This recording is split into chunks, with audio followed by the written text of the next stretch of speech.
बिस्मिल्लाहिर्रहमानिर्रहीम अस्सलाम वालेकुम। तो आज की वीडियो बहुत ही शॉर्ट होने वाली है, तो जल्दी से पहले तो अपनी बहन को सब्सक्राइब कर लें। तो पहला सेंटेंस है इन माय ओपिनियन।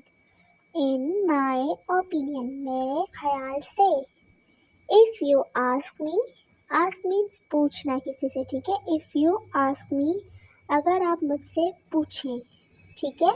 तो क्या बोल रहा है यहाँ पे, इफ़ यू आस्क मी, अगर आप मुझसे पूछे। As far as I can tell, as far as I can tell, जहाँ तक मैं बता सकता हूँ।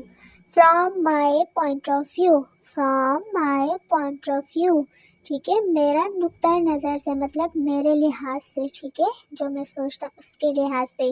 आई असम, मैं फर्ज कर लेता हूँ। आई फील दैट, मुझे लगता है कि। आई गेस, मुझे लगता है, ठीक है।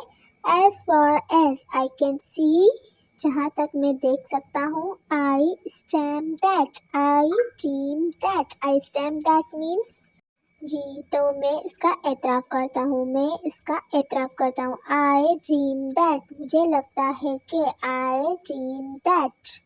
तो ये थी शॉर्ट वीडियो, तो जल्दी से सब्सक्राइब करें और क्रिकेट के लिए भी सब्सक्राइब करें।